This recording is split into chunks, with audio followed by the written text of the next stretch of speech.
Coucou, alors aujourd'hui on se retrouve pour une nouvelle recette, une petite recette pour l'apéro. Alors au niveau des ingrédients pour réaliser ces feuilletés qui sont donc très bons, on va avoir besoin de tomates séchées, donc je vais vous donner une quantité précise en tout cas. Idem pour les olives noires ou vertes, ça c'est à votre convenance. Par contre au niveau du parmesan on aura besoin de 60 grammes. Vous pouvez prendre n'importe quel fromage en poudre. On aura besoin également d'un œuf, on aura besoin d'huile d'olive, environ 2 cuillères à soupe, et d'une pâte feuilletée. Prenez une pâte feuilletée pur beurre. Alors on vient prendre nos olives et on va venir les couper en petits morceaux à l'aide d'un couteau.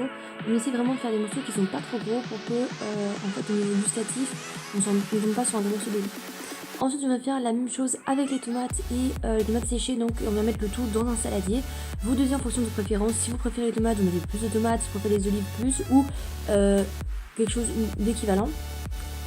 Ensuite vous allez venir ajouter le parmesan en poudre. Évidemment vous pouvez prendre un autre fromage en poudre, c'est comme vous préférez, il faut juste que ce soit en poudre. Et vous allez bien remuer de façon à ce que ce soit homogène. Vous ajoutez ensuite 1 à 2 cuillères à soupe d'huile pour vraiment lier le tout.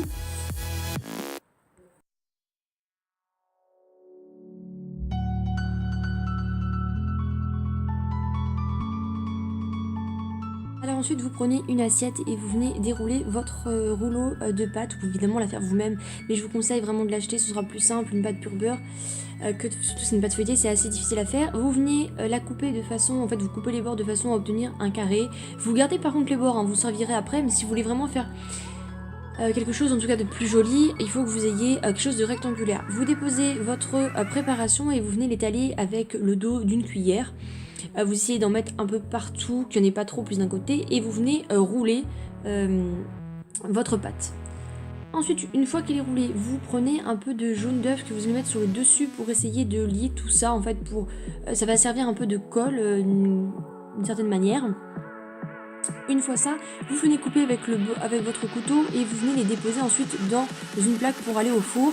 Alors évidemment, hein, comme ce sont des vrais légumes que vous avez mis dessus et qui sont quand même pas mixés, soyons clairs, ça va être un peu difficile lorsque vous allez faire vos petits feuilletés, ils seront un peu difficiles à faire. Ensuite, vous enfournez au four pour 10 à 15 minutes pour 180 degrés.